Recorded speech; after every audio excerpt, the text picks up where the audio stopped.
Welcome back to my YouTube channel. My name is Mouse and today I'm going to be talking you through the behind the scenes of the music video for my latest single, Love Me Like You're Gonna Lose Me. If you still haven't heard it yet, I'll put a link pinned in the comments and I'll also put a link in the description as well. So stream it, download it, buy it, stream it muted while you're asleep.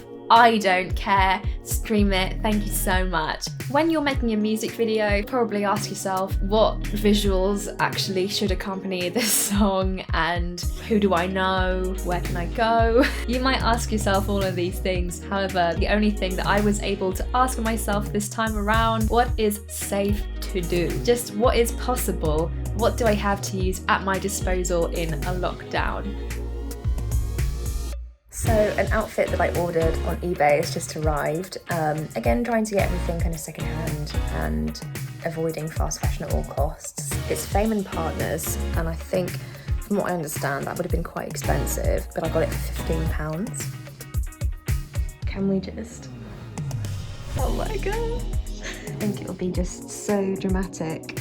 And I think it's supposed to sit on the waist, but this is like pretty big for me, to be honest, so it's going to be on my hips, which I think is fine. And yeah, it also did actually come with, this was a pair, this was a set. Do you think it's quite an interesting choice? I mean, on the model it looked really good. I have to say, on me it's far too big because you can see these stitches here, which are supposed to go I guess around the bust to make it fit better there. So I guess that your boobs would be like here, and your boobs would probably, you know, fill it. I'm doing some pre-shoot prep.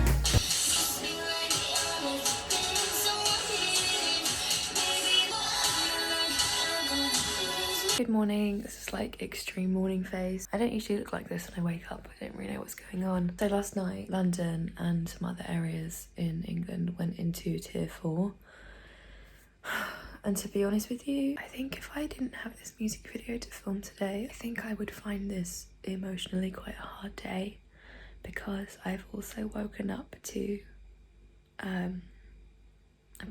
seeing St. Pancras trending on Twitter, because so many, like thousands and thousands of people are fleeing London. Yeah, I feel really frustrated today actually. I have a moment for prayer meditation and then I'm gonna get ready in about half an hour. I've got an hour to get ready, so nothing too major is gonna be happening here.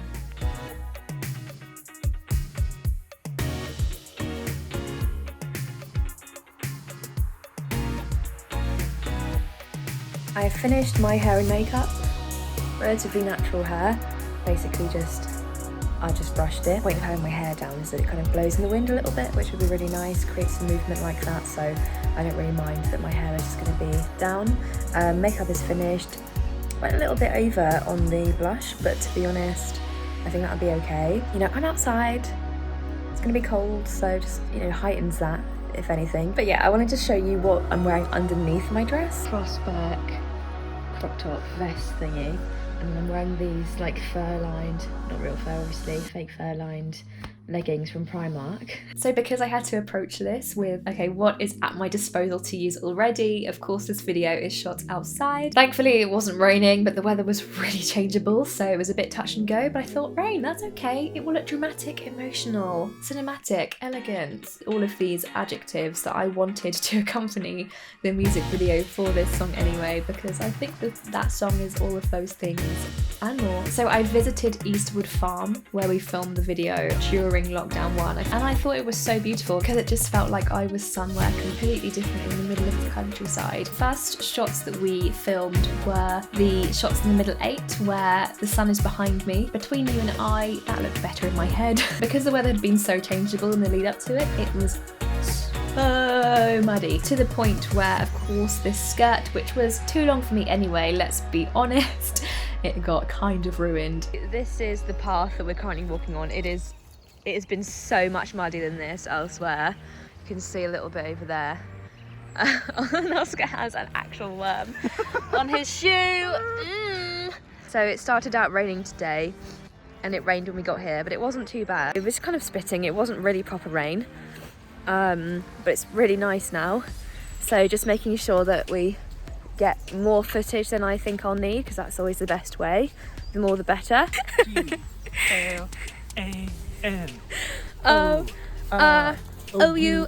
yeah. We went up to look for this really big clearing, which I am sitting on in the first verse. And in this clearing, there were actually, on the other side of it, a group of people just having a barbecue. And I was just praying that they weren't going to notice me or come over and be like, oh, what are you doing? But getting up to that bit, I had to walk up this pretty steep, slippery, muddy hill. And at the top of it, we were just treated by these beautiful horses. If you follow me on social media, you will know that I got absolutely lumped by one of the horses.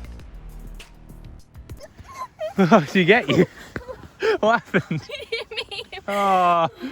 Yeah, I was just trying to be one with nature. They were having none of it. They could see I was just clearly exploiting them, so I could look like, you know, Nina Nesbitt in the video for Is It Really Me You're Missing? Maybe that was it, but obviously I was not going to overstep that barbed wire fence and get on one of those horses because I probably wouldn't be here now. I think we've been here for about an hour maybe, a little bit over, and I've not fallen in any muddy puddles, but I have been hit by a horse, which I'm glad to have got on camera. Thank you very much. So good. I was hoping to film the final chorus in the rain to be really dramatic and extra, but of course that didn't happen and that was fine. So this is the video project. You'll see there are loads of little segments of footage, and of course this is the audio track down below. I first started by uploading everything from my phone to the Google Drive app. Also, I do want to state that I am not a trained video editor at all. I probably don't use the right language when I talk about this. So I started by downloading the video clips from my Google Drive, and then I imported them all. I also shot a couple of things more than once because you never know when you might do it a bit better. So I first started by creating new folders to separate the footage into footage for the verses, chorus and middle eight, and then B footage, so just the random bits where I'm not miming to the camera. Separating it out in that way was really helpful to me because it meant that I could just focus on one section of the track at a time and then link them all together at the end. So it wasn't overwhelming because otherwise, you know, if you see the amount of cuts that I have here, these were pretty much all much longer bits of footage.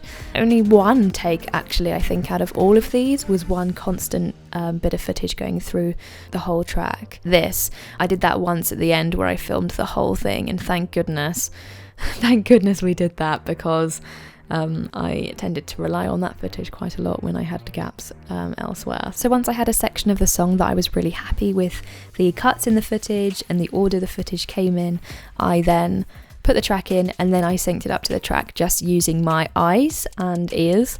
I have quite a short attention span, so I really love videos which have a lot of cuts in them, bits like this.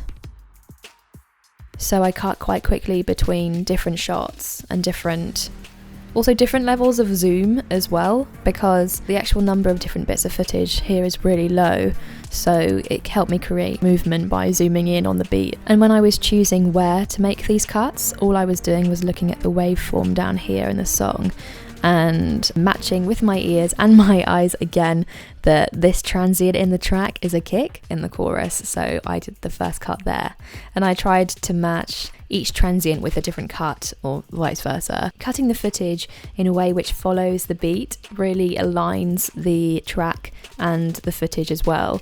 So once I was really happy with all the cuts that I had, I went back into the video and I initially nested it all together in one piece, and then thank you, autosave. I initially nested it all together in one piece of footage, so there weren't all of these different little segments and there were no cuts, it was just one solid piece. But in doing that, I did find that when I dropped in these colour changes, because everything is slightly differently lit, just because we were outdoors and the clouds would come and cover the sun and you know, so on, it was really important for me to be able to actually have access to individual pieces of footage so I could edit them all differently, which was quite time consuming, but that was just the way I had to go with it. So you see that I've got these change to colour effects. So for example, with this bit of footage, let's have a look and see what's going on. Got two change to colour, so this is what the footage looks like without, which is fine, you know, there's nothing wrong with that at all. I just really wanted to have this video appear like it was in a completely different world, because this EP is all about saving yourself through escapism. It was really important to me that I interweave that theme through this visual as well. So first I did change the colour of the grass to pink.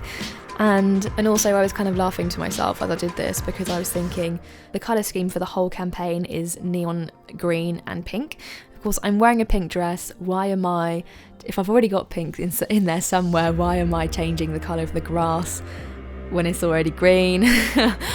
All of these things went in my head. There was one version of this video where the sky was actually pink and the grass was green, and that looked kind of cool, but it just wasn't, I don't know, I just didn't like it as much, to be honest. So the grass came first. I just thought the actual shape of the grass took really well to pink, and I'd never used this effect before, and I was really happy with how it worked. I thought it looked a lot more expensive than it actually was, which is obviously key. So that's before and that's after. And of course we have the sky as well, and yeah, I just love this lime green sky. I think it's really interesting and just arty, just so inspired. And even considering having the sky colour and the grass colour switch, but I just didn't think that really made sense. It didn't feel very cohesive, so I didn't do that, basically. And that's essentially it, to be honest. There's some very flattering stills in this, as you can see. So that is how I put together the Love Me Like You're Gonna Lose Me music video. I actually put off going through the footage for quite a while, because I had maintained throughout that this wasn't the video that I wanted to have, because I had to do it, during a pandemic. I really didn't want to be disappointed by it. Eventually, when I went through it, I had a moment of feeling a little bit disheartened. Then I thought, I cannot edit this in this frame of mind, because that will surely come through in my work. If you still haven't seen the music video, by the way, I just don't understand why you'd watch a behind the scenes without seeing the actual video, but whatever. But if you did miss it, then make sure you do that now. I will put a link in the description so you can go and check it out. But if you have enjoyed this video, please do subscribe, and I will see you in my next one.